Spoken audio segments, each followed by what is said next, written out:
Are you guys talking at all? In case, I have one case. Yeah, if you have to get on, just push that little button right there. See the red light up on the top of the mic? You're live. I got it. So if you shut that off, you won't be live.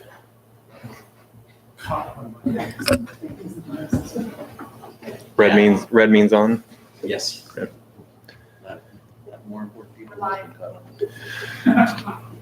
Okay, thank you for your patience. We had a few minute delay getting started, but good evening. My name is Travis Crawford. I'm an environmental planner with Crawford and Bowen Planning. Our firm is working with the City of Lemoore on environmental documents for the proposed Lacey Ranch Master Plan project. So the meeting today is a scoping meeting, which is one of the steps required under the California Environmental Quality Act, otherwise known as CEQA, for this proposed project. So the purpose of a scoping meeting is to provide information to the public as well as agencies about giving information about the environmental review process and the scope of the forthcoming environmental impact report that will be prepared. This meeting is also an opportunity for the public to provide comments on what they would like to see reviewed in the environmental documents. At the end of this presentation, we will open it up for public comment. I should also mention that a scoping meeting under CEQA is intended only to discuss the scope of environmental documents that will be prepared and not necessarily about the merits of the project. But in any case, we will take comments after the presentation. It should only take about 10 minutes or so to get through the presentation.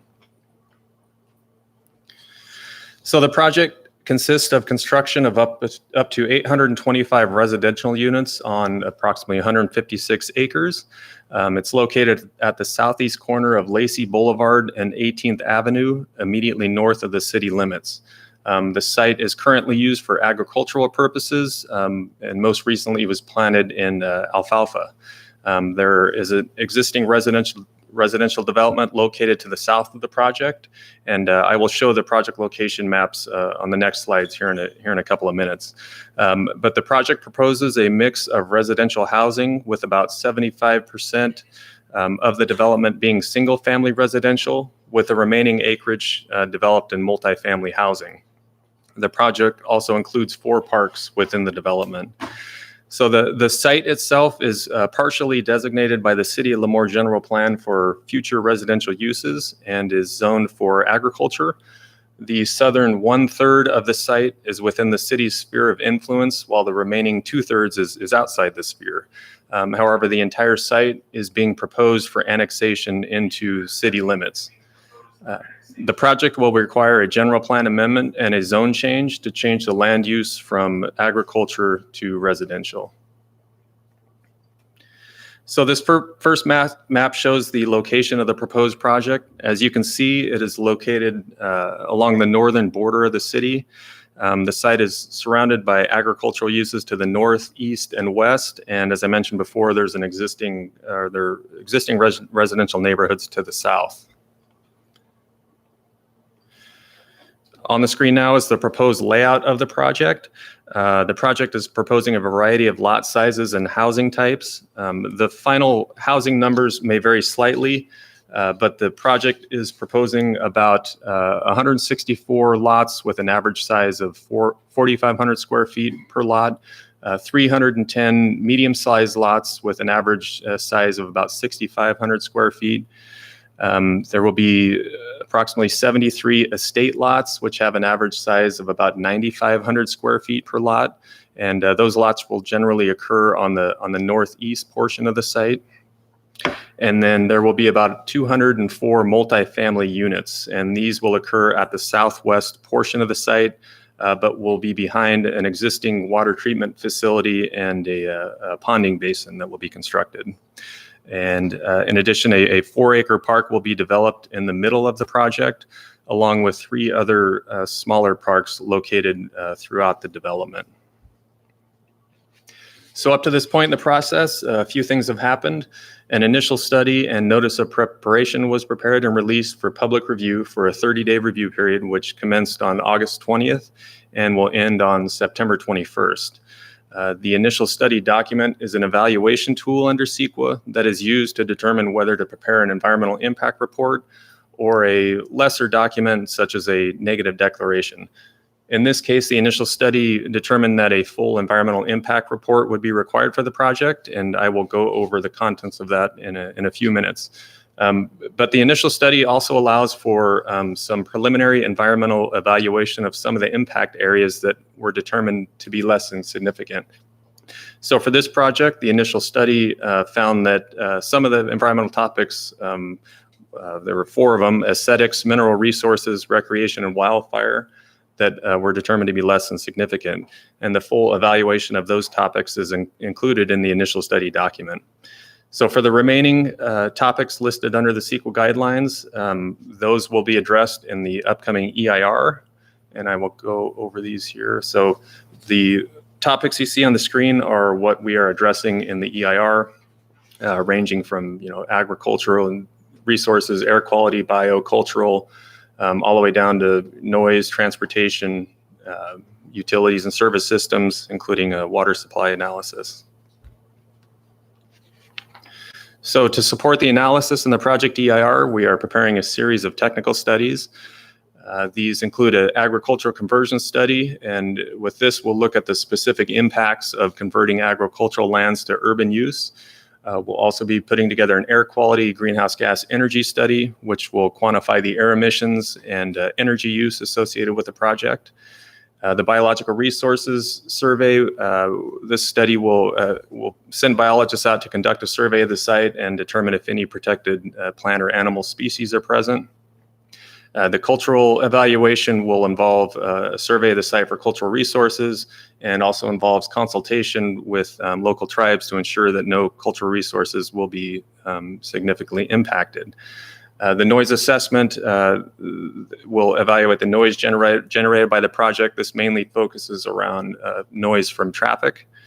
The traffic study will evaluate the traffic generated by the project and its impacts on the various intersections and roadways in the area. And finally, a water supply assessment.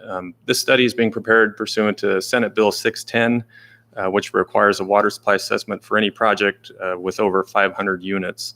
So this study will determine the amount of water needed for the project and will identify the city's capacity to serve the project.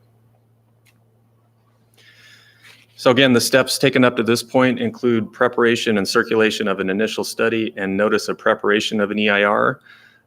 Tonight we are conducting a scoping meeting, and the next steps will be to prepare the various technical studies and the project EIR, which will be published for a 45-day review period, and notice will be sent out according to CEQA. It'll be in the newspaper. We'll have some direct mailings and things of that nature. So after that, after the 45 days has lapsed and we receive any public comment on the EIR, we'll put together a final EIR, which will include any responses to comments that are received during the 45 days.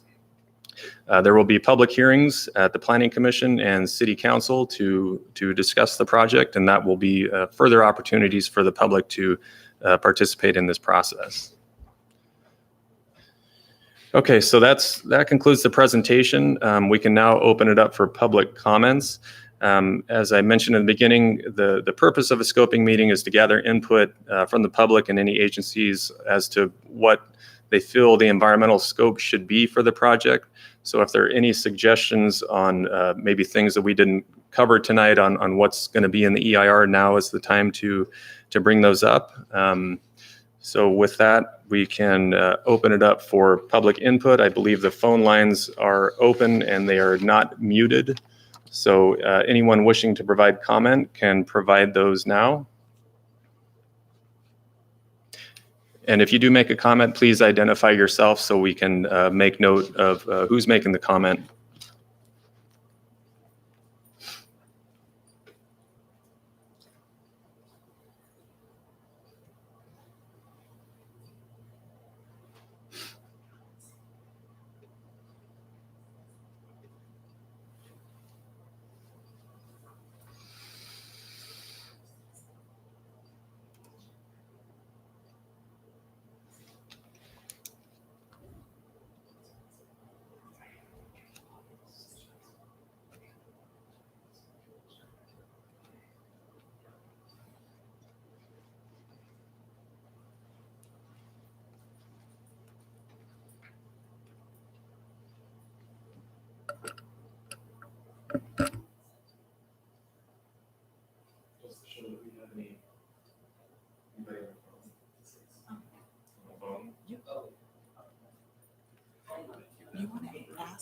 there's anyone on the line. Is there anybody on the line wishing to make any comments on the telephone line?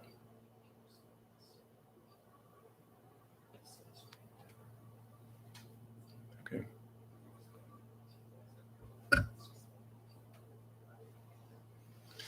We can probably keep it open for a couple of minutes just in case somebody is trying to find a phone number or anything like that.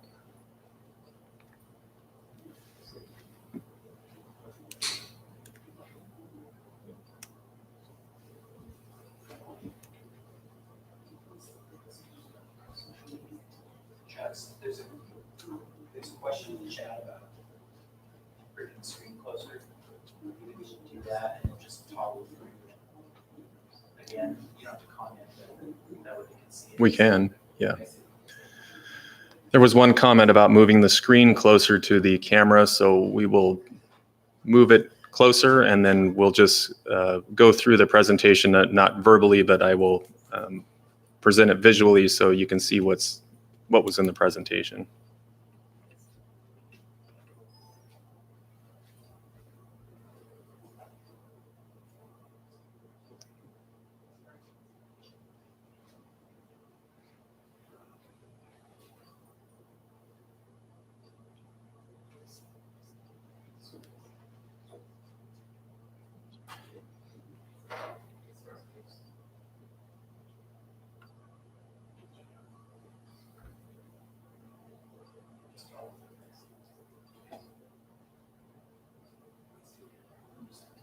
You can also email any questions.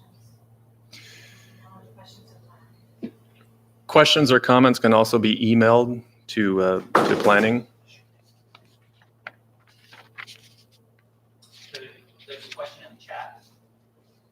Will you be looking into building a new school to help cover the strain to our schools this will cause?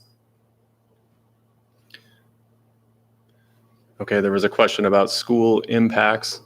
So that is one of the things that will be evaluated under public services in the EIR.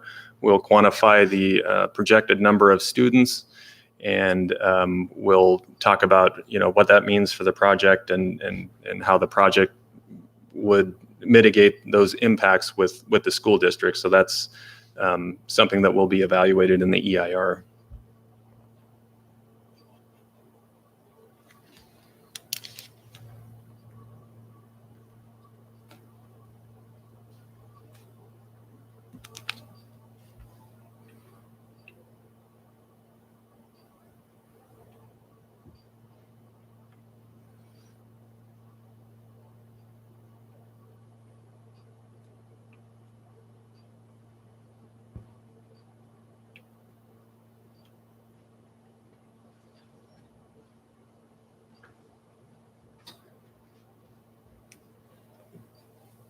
Okay.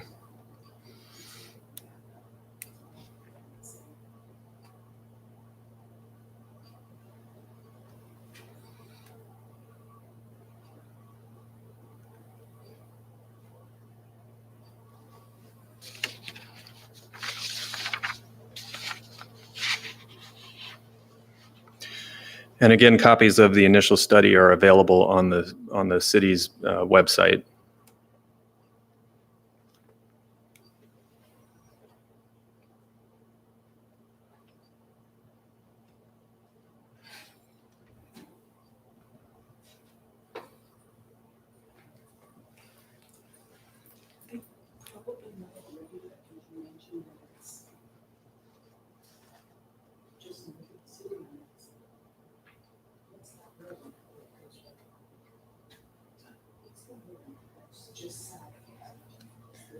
There is no road.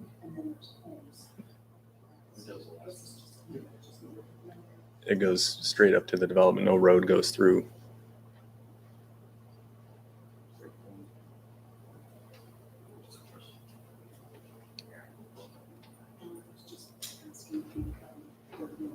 Yeah.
Again, if there are any comments, please, you can dial in the phone number, or if there's anybody on the line who wishes to make a comment, please do so now. The mics are not muted, so you feel free to speak.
We'll probably give it a few more minutes here in case anybody wants to provide any comment. Again, the microphones are open, so if you're on the phone line, you can go ahead and make comments.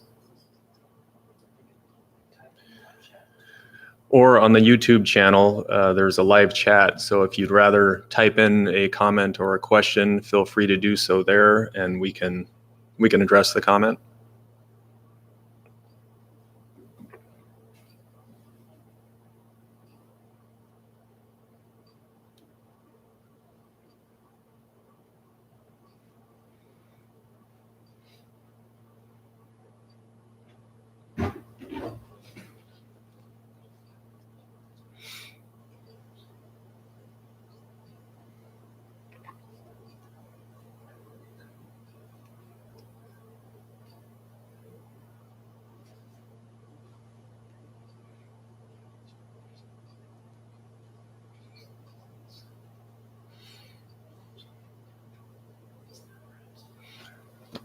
Go till 6.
Okay, so seeing that there's no additional comments, we'll go ahead and close the public comment for this meeting. But please keep in mind that written comments can still be submitted to the city either via email or direct mail up until 5 p.m. on September 21st. So thank you for participating, and we will close the meeting now. Have a good evening.